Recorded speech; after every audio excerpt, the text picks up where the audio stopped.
Good afternoon. Today we are making sauerkraut.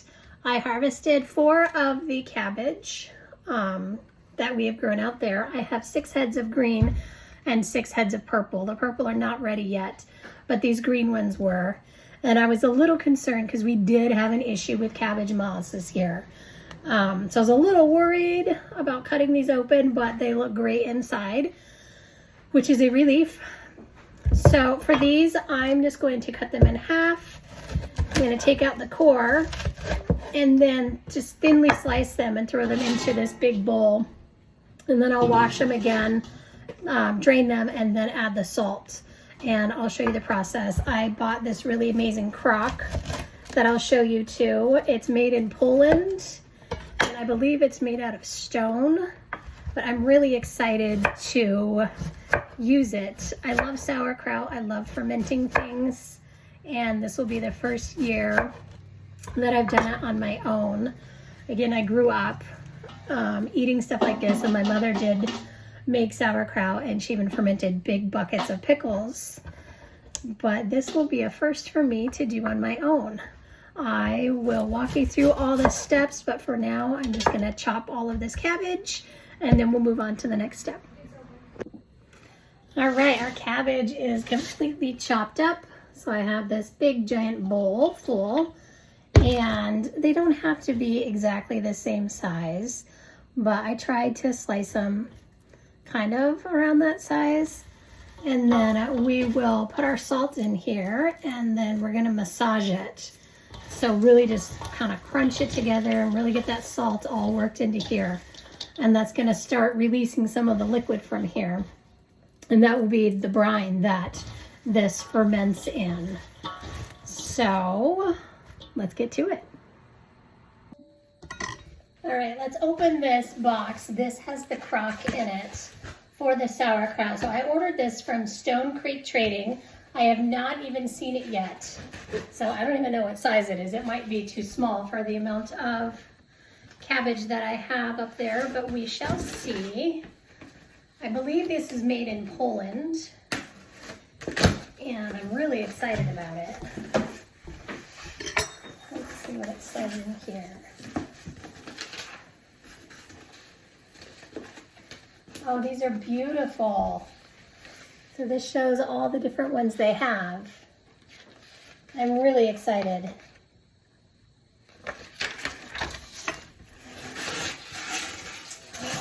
Oh my goodness. Look at that. That is beautiful. This is the lid.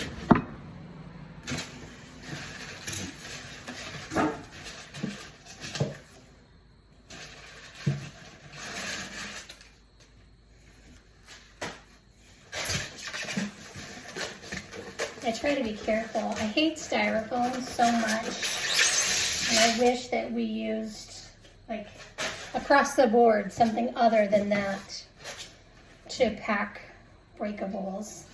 Look at this crock. I am so excited for this. And at the very bottom of the box are the glass weights, because you want these to help hold your cabbage down under the brine inside. So we have all of our pieces there. I believe that's it. Yep, that's it. So now we can, try to not get styrofoam in my eyes. Just put this one back in here.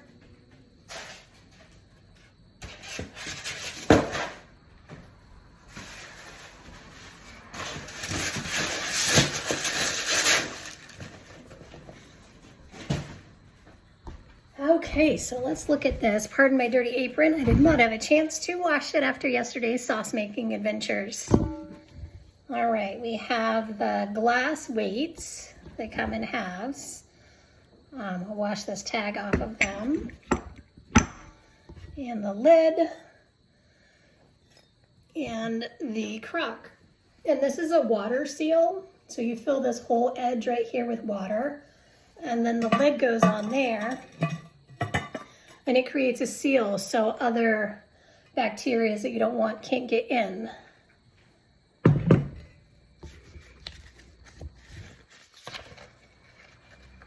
So this one is the 5 liter with glass weights. That's what I ordered. They have different sizes. This also just tells you a little bit about them. So they are a small family business which imports all the items we sell directly from Poland. So this was made in Poland and imported here for our use.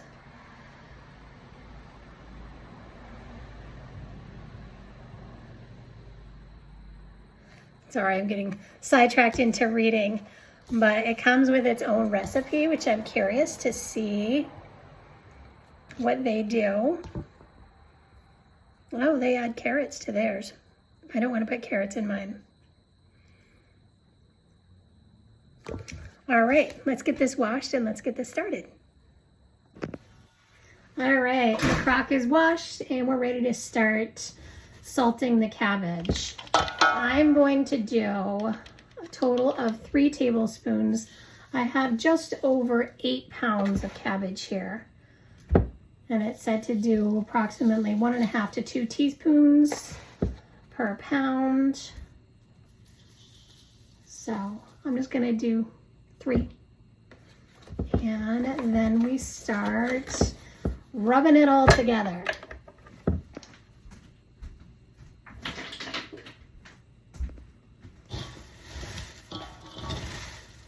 So I want to mix this too and make sure everything gets salt on it, because the salt is what's going to start to break this all down and start causing that juice to start coming out of the cabbage. I'm get it all mixed up. I'll let it set for a little bit, and then we actually pound it and smash it and really break it down a little bit, and it'll start releasing a bunch of juices. And it's kind of a fun process, really. Because, you know, you get to beat on something, and that's always fun sometimes. But for now, I'm just going to really kind of massage it with my hands. My hands are clean, by the way. So I can already start to feel some of the juices coming out. You can't really see it from there, but it's already starting to get wet. I'll just keep massaging it. Kind of makes an interesting sound. People either are going to love that or they're going to hate it.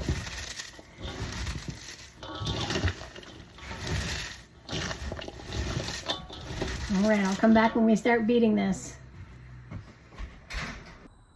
And we also are making more of the plum butter.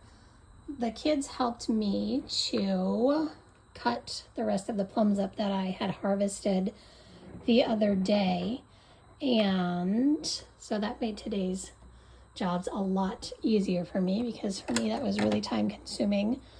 I'm going to set these on high for now, and I cook them like this for 3 to 4 hours until they get really soupy, and then I'm going to hit them with the immersion blender, and then I slow cook them on low for 20 hours, and it makes a very thick, very delicious plum butter. All right, let's see how much we can get. They say to use like a wooden mallet or a potato masher or anything to kind of beat on the cabbage to really start pushing out some of that moisture. I have a wooden rolling pin, so that's what I'm going to use, because you don't want to use a lot of metal. This bowl is stainless steel, so I feel like it's okay with the salt. But my potato masher is just not that great. But we'll see what happens with this.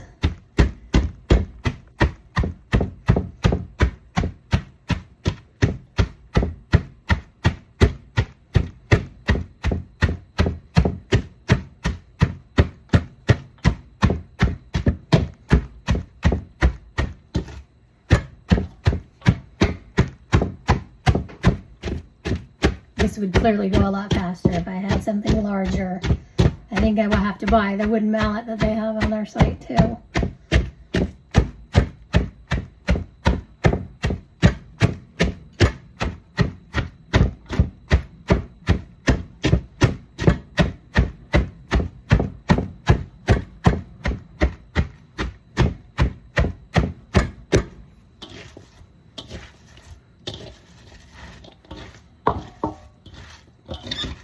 Ooh, so I have these little tiny cuts on my fingers that I did not know about it.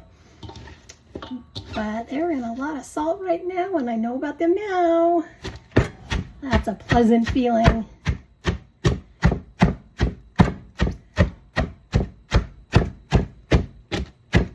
I'll show you what this looks like in a minute. You'll be able to see the difference already from before we salted it until now.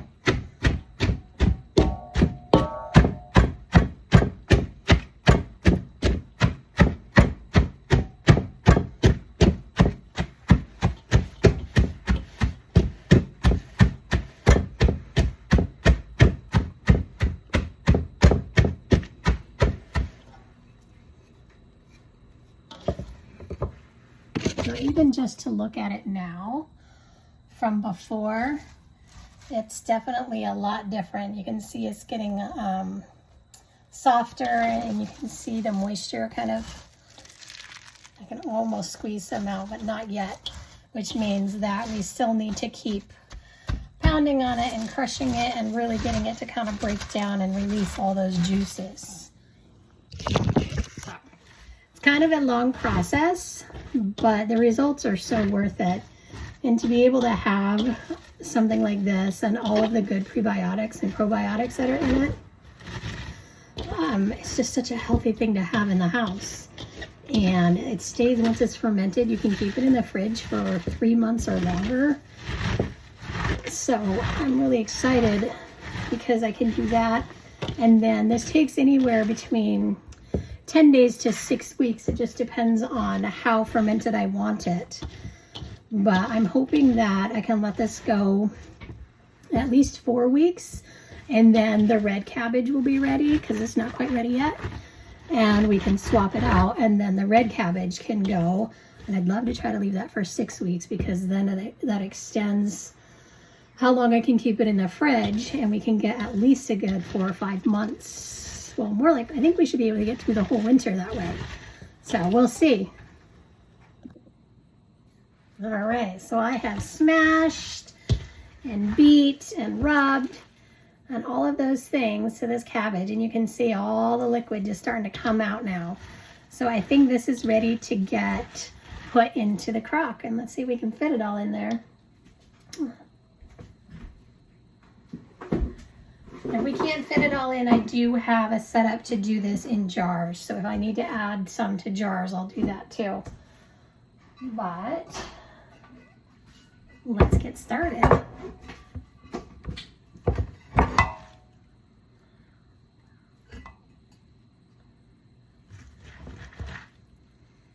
And you can just see all that liquid coming off of there.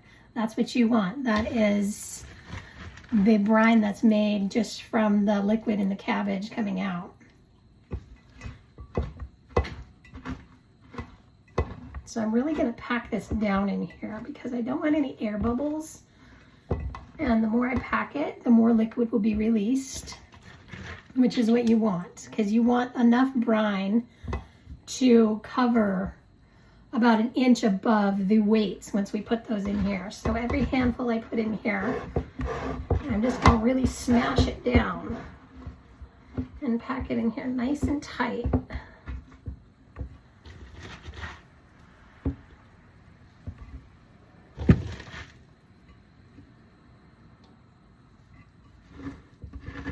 And you're not going to fill this all the way to the top. They say do like 3/4 of the way because you want to leave space for the weights and for the brine, because the brine will increase as it ferments.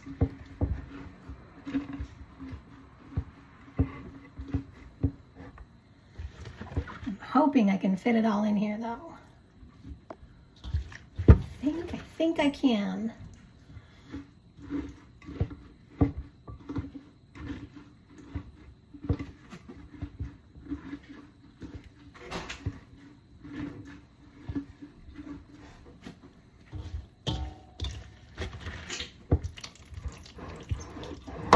don't lose any of this brine. Oh yeah, we can fit it all.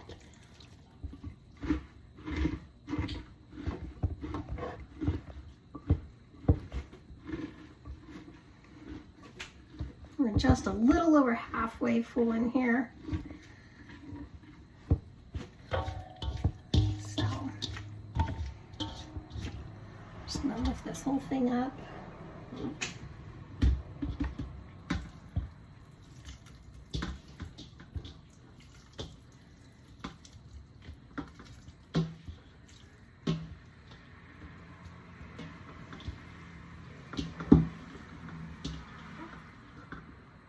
So if you don't have enough brine to go up to about 1 inch over your weights, you can do a mixture of salt water. I think it's like a tablespoon to 2 cups. And you're gonna heat it and then let it cool. And then pour it in here. So I'm really just working on packing this down right now. So I can really make sure there's no air bubbles in here, and it's also bringing up a lot of that brine. So I might have to put a little more brine in here, we'll see.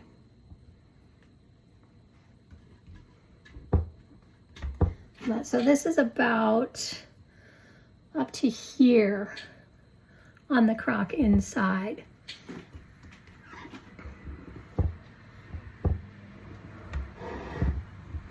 Don't know that there's enough brine in here yet. So they say there's 2 options. I can put the weights in here and let it set for a couple hours and see if it gets enough brine to cover that much, and if at that point it doesn't, then we'll make the salt water, or I can just put the salt water in. But I'm gonna add the weights first, just so I have a better idea.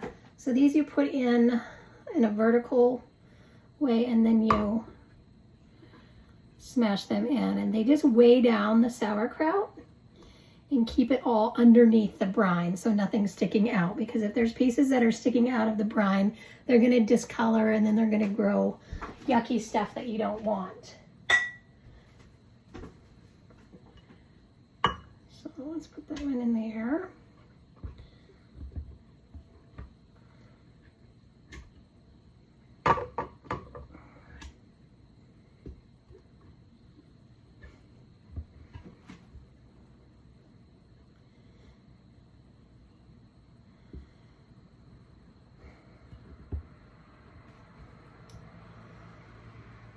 So I don't have enough brine.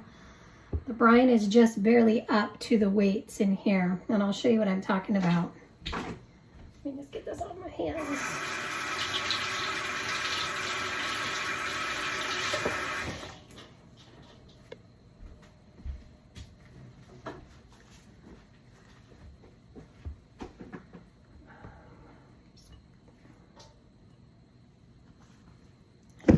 Peek. So when you look in here, you can see the weights, and the brine is not quite up to the top of them. So I am going to have to make more brine to put in here, because I want to make sure. I've done this before, or tried to, and I didn't have enough brine in there, and it just got funky, so I couldn't eat it. And this time I really want to make sure that this works appropriately. So I'm going to go ahead and I'm going to make a little extra brine to put in here, and we'll get those completely submerged. So it should be about 1 inch above the weights. So there should be a good amount of liquid in here. So let me do that. Okay, so I made and added more brine. So that's more what it should look like. There's about 1 inch covering the weights that are in there. And then I've added water all around the rim right here. And I used our filtered water from the fridge, because we have city water and I hate it. I hate the chlorine. I hate all of that stuff that's in it. And I don't want it in any of my stuff. But I have the lid here. So let's just put that on. That's what I was worried about, is I put a little too much water in there. I wasn't quite sure how much needed to be in there. So I'm going to take a little bit of that water out, and then we'll put the lid on and set this somewhere to start fermenting. All right, so the crock is setting. You can see the water seal. And now we wait. Ideally, we're going to not open that for 4 weeks.